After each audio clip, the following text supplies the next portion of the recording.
ये जी ELM 3220 mini, इसका ये ODB2 है मीटर।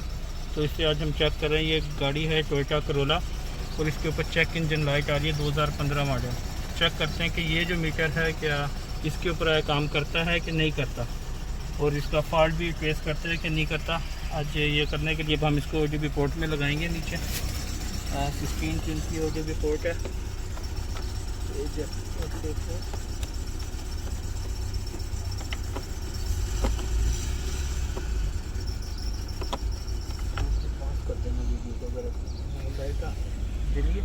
देखिए ग्रीन।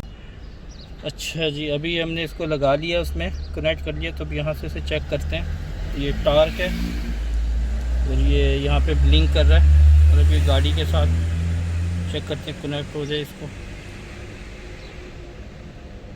जी ये कनेक्ट हो चुका है इसके साथ। और ये भी देखें इसका लाइव डाटा है। लाइव डाटा में इसके एक्सीटर से पाँव उठाया हुआ है। अभी लाइव डाटा में ये शो हो रहा है। इसका भी कूलेंट टेम्परेचर 77 पर हुआ है। एक्सीटर नहीं देना, एक्सीटर हटा दो। अब इसके नॉर्मल RPM है 678, 70, 650। नॉर्मल है, इतने ही होने चाहिए आइडियल कंडीशन के ऊपर। और इसकी थ्रोटल पोजीशन अभी 16.9 ओपन है। पाँव हटाया, ये नहीं होनी चाहिए थी, ज़्यादा कर दिया। ओके, वैक्यूम इसका चल रहा है 21 पे। और ये जी मिस फायर भी इसका कंप्लीट है। फ्यूल सिस्टम भी कंप्लीट शो कर रहा है। कंपोनेंट मीटर भी इसमें कंप्लीट शो कर रहा है। कैथलेटिक भी ओके है। O2 ऑक्सीजन सेंसर भी ओके है। सो अब इसमें हम फॉल्ट चेक करते हैं कि इसमें आया। ये चेक इंजन लाइट किस वजह से आ रही है। तो इसके लिए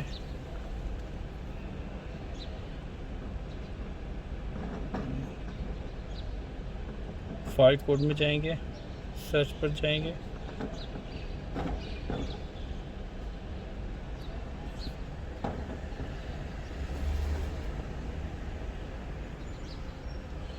जी इसमें देखें जी, एक ये कोड इसने सर्च कर दिया है, सिस्टम टू रीच बैंक। और इसके ऊपर जाके हम वेब लुकअप पे देखेंगे क्या फॉल्ट है इसमें। वो ये गाड़ी है टोयोटा की।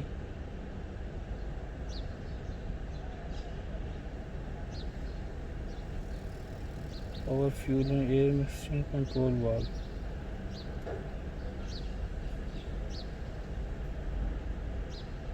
निसान GMC फोर्ड जनरी। Fuel and air metering ISO valve. ISO control valve का ये प्रॉब्लम आ रहा है। Bank 1 system too rich. Fuel and air metering ISO valve control.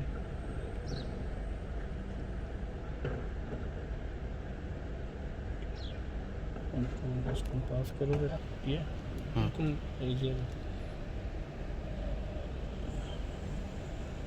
अभी हम इसको एक बार क्लियर फॉल्ट करके देखते हैं इसके इसमें से।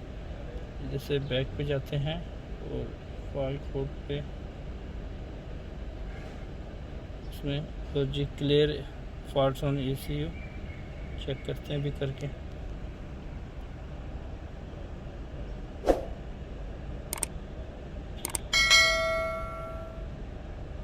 अभी लागू फॉल्ट हो गया क्लियर। तो रिफ्रेश करते हैं।